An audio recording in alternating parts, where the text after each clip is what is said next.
G'day guys, welcome back to the channel.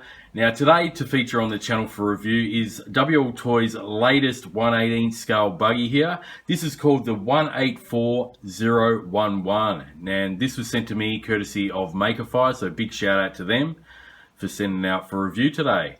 This one, even though it looks very similar or pretty much exactly on appearance to the A959 series of buggies that are very popular over the years from WLtoys, I believe this one is actually an upgraded version of a buggy they released a couple of years back called the 18401. Now this one ends in 011.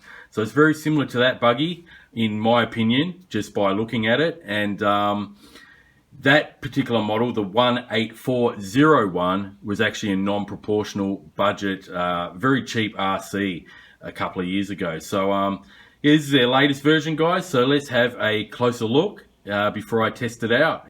Now first off, in the box we get the user manual here, and it's pretty informative, guys. It tells you everything you need to know. Okay, how to control the buggy if you're new to RC.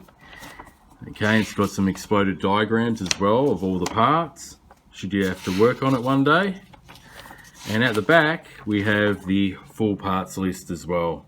Now parts are very easy to get for this buggy because, like I said before, the A959 series has been out for years now, so there's no shortage of parts online that will actually fit this new 184011 as well. And we also get WLtoys standard charger here, guys, to charge a lithium ion pack that comes with this buggy. So it's got the USB connector on one end and the 2S balance port on this end, and this little charger charges up at 2.5 amps. Okay, now the remote transmitter that comes with this buggy is no exception. It's exactly like all the other WLtoys releases lately in the last couple of years. Very common controller, fully proportional. As you can see, we've got the on and off switch there. That 1, 2, 3, 4 mode button does not have any effect on this particular RC. And we also have the steering trim dial and the throttle dual rate, and it is fully proportional as what we're used to with WLtoys now, and it takes the standard 4AA. Okay, so here is the 184011, guys, and as you can see, it looks very much like the predecessors before it, the A959 series of buggies, and you know, they're even using the same wheels and tires. But I did notice, guys, on this model they're using a screw to attach the wheels, not a an actual nut. So that's rather interesting, as you can see here. Okay, I don't know why they went down that path, but for the price, I guess they're keeping it at a very low budget price compared to those models. We also got a new design shock absorber here, guys. These are actually look to be alloy bodied shocks rather than the plastic that we're used to with the A9 series, and they look the part. They actually look nicer than the previous models, as you can see there. I don't know if these will actually hold oil. I remember the A959B and the A79 truck, they could hold oil, but it did leak out straight away. So these are friction dampers here, guys. So as you can see here, it is rather bouncy, but just like the previous models, no different. Okay, guys, but as you can see, the design is very much similar to the A9 series. We've got a brand new body design here, new livery on the body. It says Max on the top, R7 Racing as well, and they've named this one the Exciting Superpower Buggy. All right, so it looks pretty cool. Anyway, guys, we've got a lot of plastic on this one. So as you can see, the axles are plastic, also the diff cups and outdrive cups here as well, and a full plastic chassis like the previous version. So let's look underneath the actual canopy and we'll see what this one offers. Okay, guys, so underneath the shell of the 184011 looks very similar to the 390 brushed A959. As we can see here, we've got the same 390 brushed motor setup. This one has a nice blue heat sink as well to match the motor mount there, which looks pretty cool. We have a 5-wire servo, which is standard for WLtoys brushed RCs, and looks to me on this model though, they've changed the ESC to an upgraded one. As we can see here, this ESC receiver combo is actually rated at 60 amps, 7.4 volt. Okay, so this looks very familiar actually to the 12 scale buggies that they brought out late last year, the 124 series. So that's rather interesting. They're using pretty much the same ESC. As you can see, all plastic components throughout, guys. I just had a look here, and we can see through that gap we have a plastic center drive shaft as well, guys. Okay. And here's the battery, guys. We've got a little caged battery here. This is the lithium ion pack. I'll get it out in a second, but I believe it's 900 milliamp hour, and it's got this like a NiCad plug here, but you can actually fit JST LiPos to work with this car. So let's take the battery off this cage and we'll have a closer look. Okay, so here is the lithium ion pack that they provide with this buggy, and as I said, I saw it on the box, 900 milliamp hour, 7.4 volt lithium ion.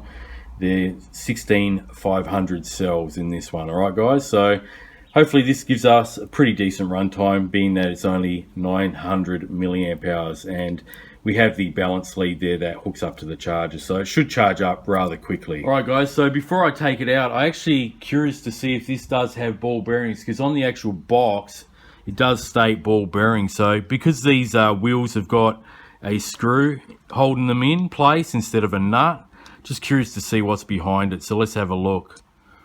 Okay, so looks like they've got a shim here instead.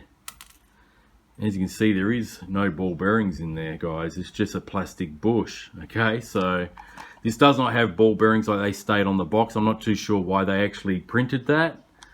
But as you can see, it's all made up of plastic, guys. The C cup, the diff cups, like I mentioned before, and the actual the axles here are plastic. But this is a budget priced RC.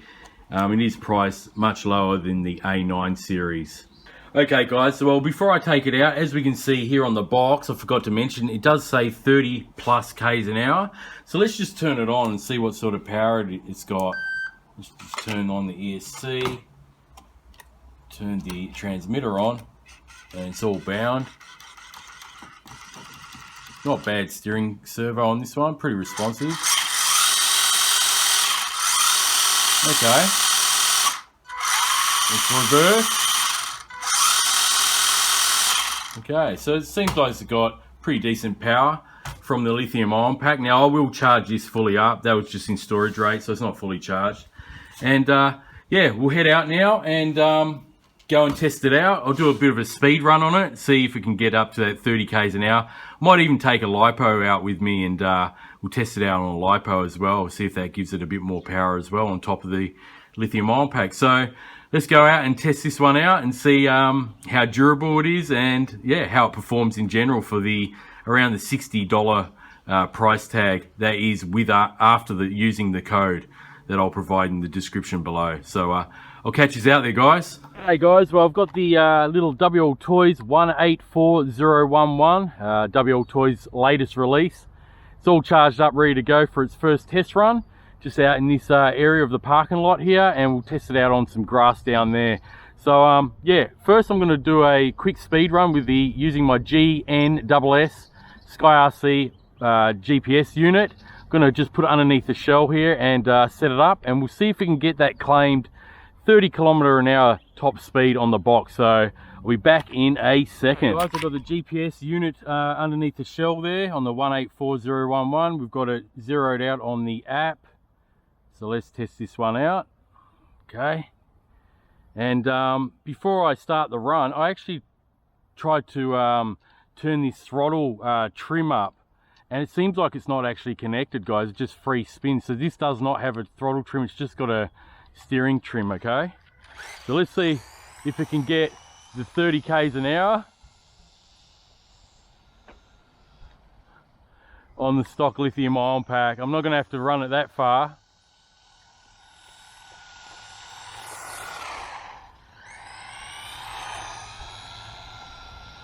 Okay, so as you can see, it's not overly quick.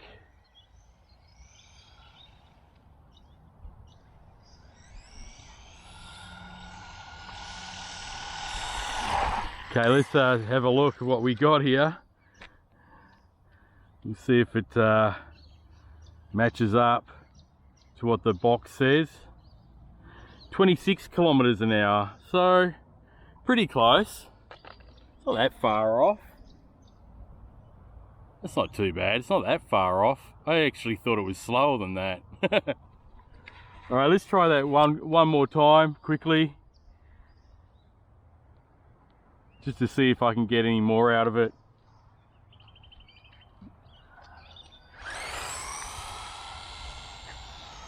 I might trim it up a little bit.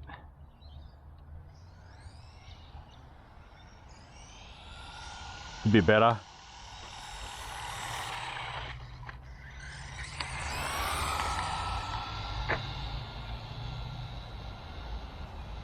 So, you know, this is basically a 18401 upgraded version. I wouldn't consider this anything to be like a A9 series buggy,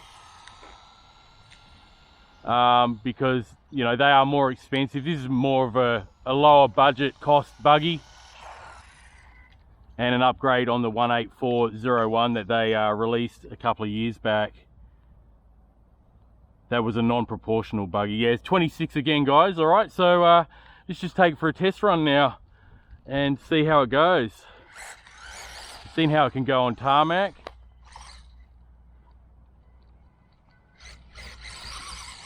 How does it go on grass here?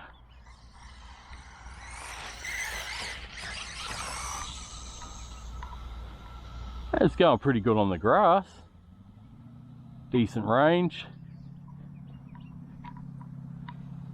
So yeah, definitely more orientated towards beginners and the young ones for sure. The price point's pretty low. This one retails for around $60 US with a coupon code that I'll provide in the description. Perth West Oz RC coupon code. But as you can see, it can go pretty good off-road. It's got enough power with the lithium ion pack to get up the hill here.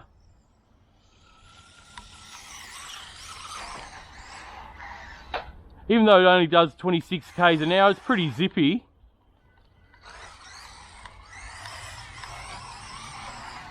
Good speed for beginners, like I said.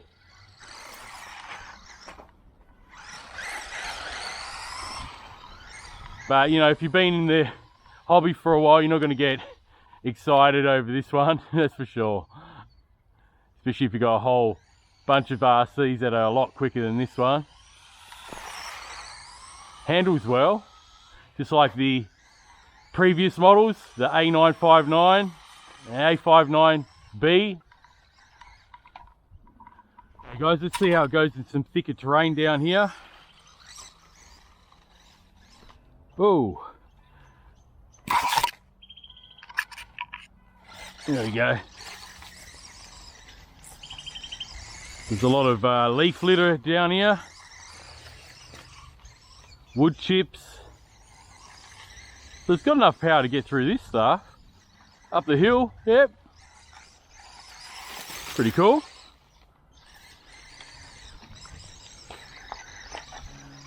Not a problem up there. Let's bring it down. Whoa. It's got pretty low clearance, so I couldn't really get up that lip of that rock.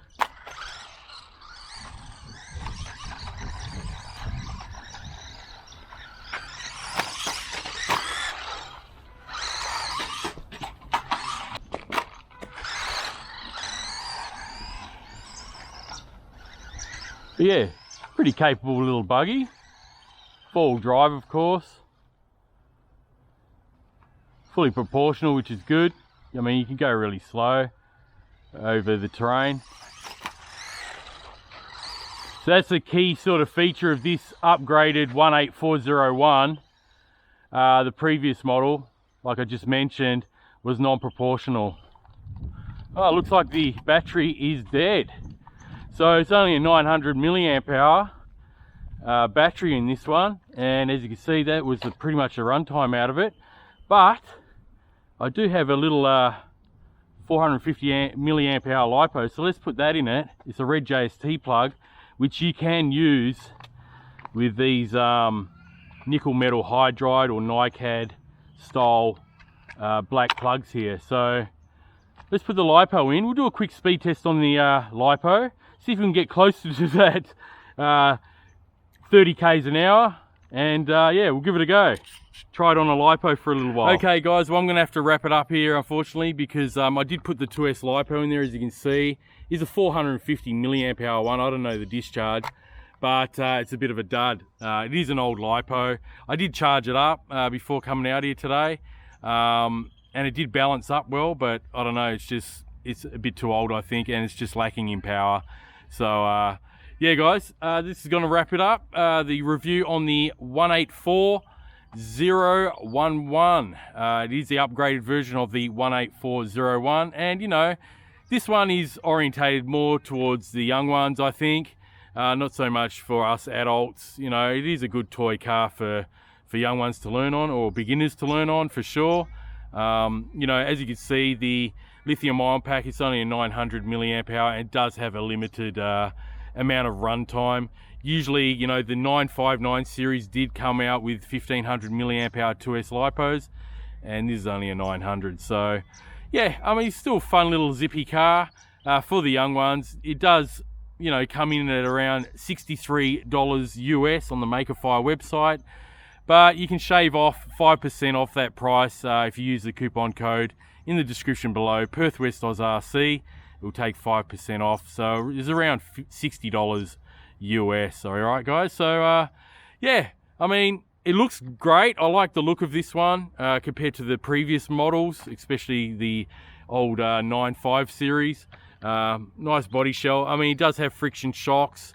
Seems like the front one's a little bit firmer, spring back a bit better than the back ones. These bottom out a bit, but yeah, I'm not too sure if you could fit oil in these. You could in the A95 series, but they did tend to leak out, so I wouldn't even really bother. I mean, you could try, but I wouldn't really bother, you know, trying to put oil in these. If you want to upgrade this in any way for your kid, maybe just put some oil-filled shocks on it. It'll make it a little bit less bouncy. But anyway, guys, thanks very much for watching the review on the 184011. Thanks to Maker Faire for sending this one out. And as always, guys, feel free to subscribe, like, and comment.